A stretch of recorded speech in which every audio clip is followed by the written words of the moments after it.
अस्सलामुअलैकुम दोस्तों, आज की कहानी है एक डरावनी, दिलचस्प और ईमान अफरोज कहानी, शैतान की नानी। जंगल की सैर।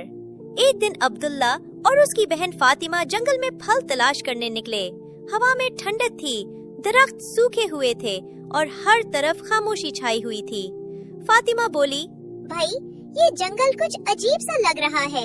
अब्दुल्ला ने कहा, अल्लाह पर भरोसा रखो फातिमा, सब खैर होगा।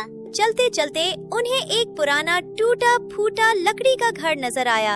दरवाजा खुद ब खुद खुला और अंदर से एक मीठी लेकिन अजीब आवाज आई।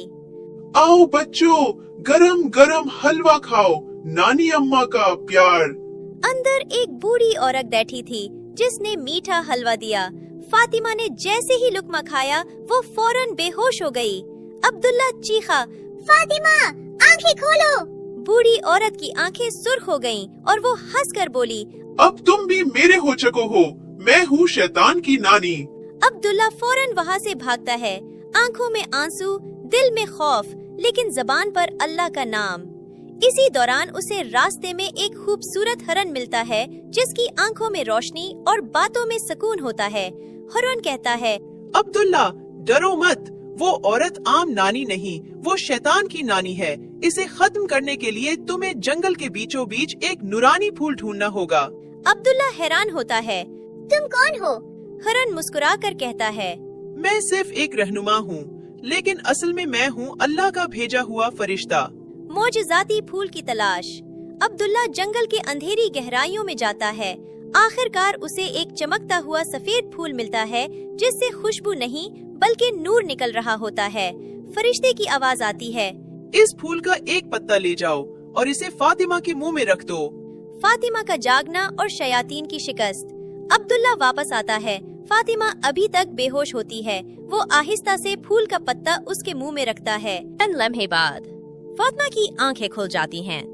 अब्दुल्ला जल्दी से बुलंद आवाज में पढ़ता है, कुल आऊदु बिरब्बिल फलक, कुल आऊदु बिरब्बिन नास। शैतान की नानी चीखती है। उसका चेहरा जलने लगता है, जिस्म से धुआं निकलता है और वो चलाती है। नहीं, ये कैसे मुमकिन है? कुरान की ताकत ने मुझे जला दिया। और देखते ही देखते वो धुएं में तब्दील होकर गायब हो जाती है। अंजाम और सबक। फातिमा हैरत से बोलती है, भाई ये सब क्या था? अब्दुल्ला मुस्कुरा कर कहता है, अल्लाह ने हमें बचा लिया। कुरान की ताकत, दुआ और ईमान से हम हर शैतानी फरेब को हरा सकते हैं।